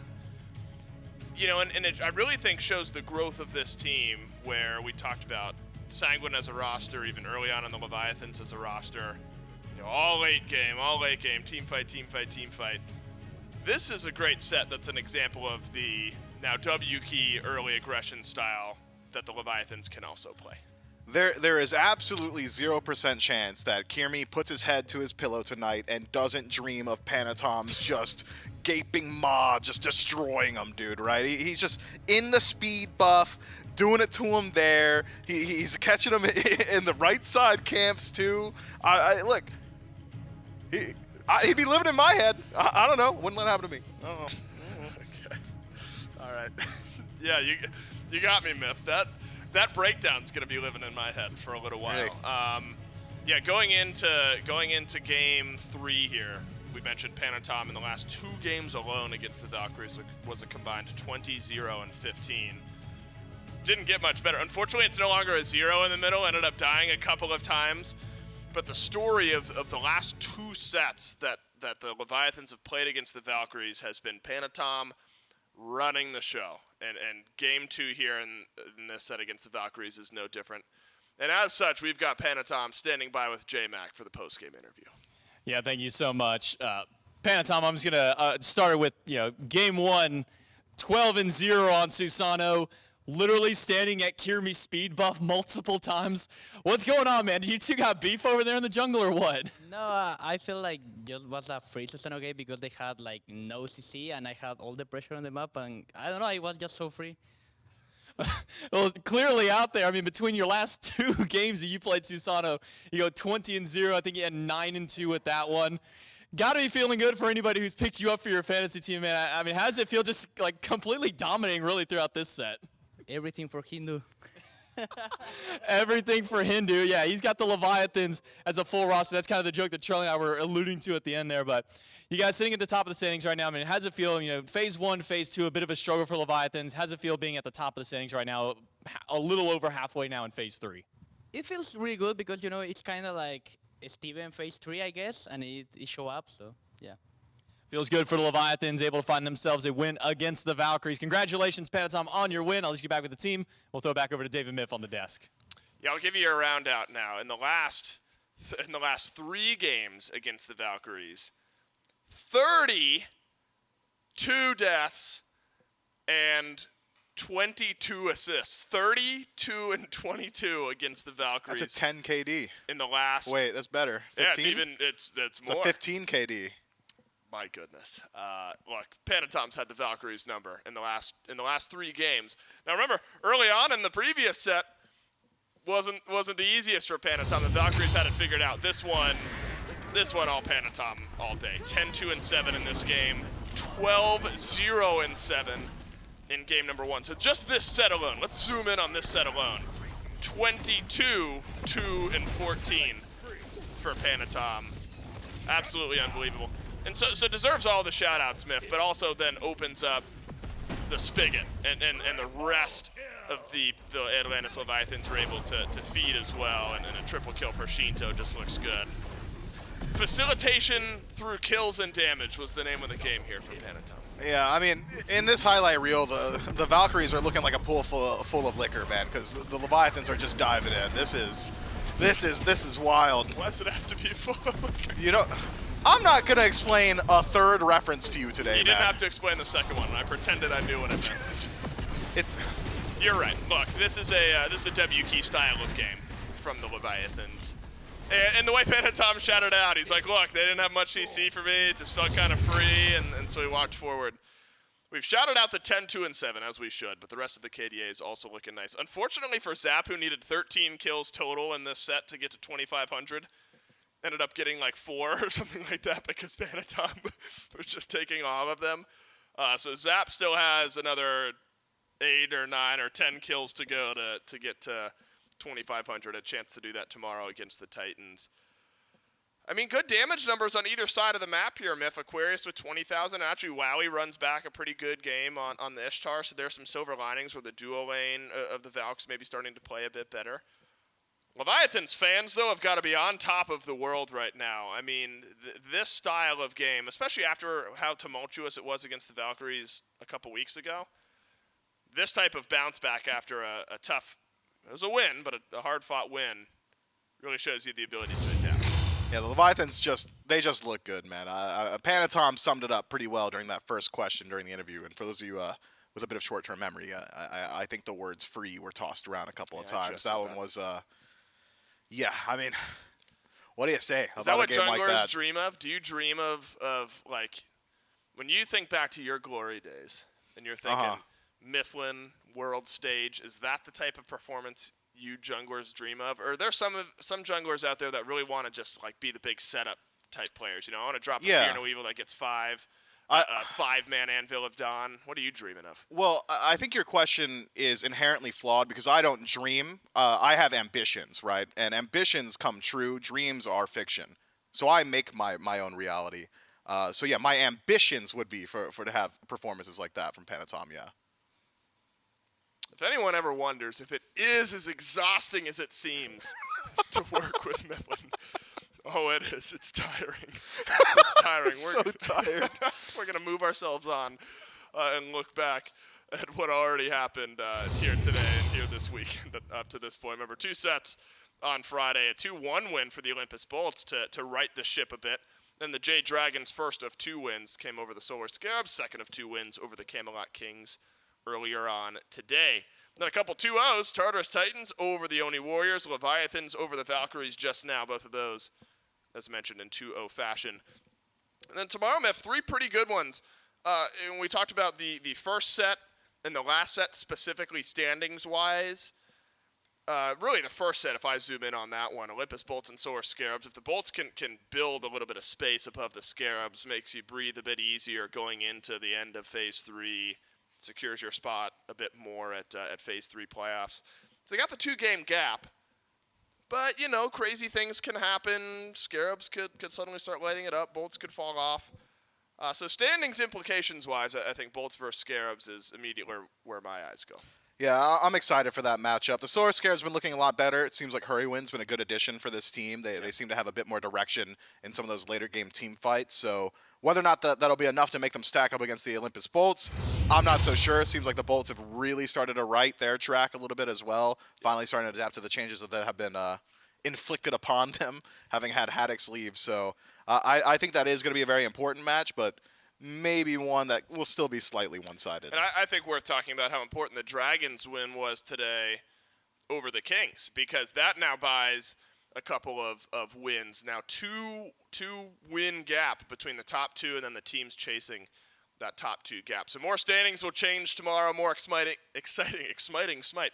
Exciting. Now, Miff, I know you don't dream. I don't. I've got ambitions. But you do get an extra hour of sleep tonight. Yes! Remember, we're falling back, so at 2 a.m., I was going to say set your clocks. Do you set any clocks anymore? Have you set a clock? Like watches. You set alarms, right? I do like watches. Right. I set time on that. Well, at 3 a.m., it'll rewind back to 2 a.m. Remember, Just daylight savings time will be live at 11 a.m. Eastern time tomorrow with another triple header of Smite action to end out the week. I've been Dolson. That's been Mifflin. On behalf of us, all the other casters, everyone back in production, thanks for watching, and we'll see you tomorrow morning.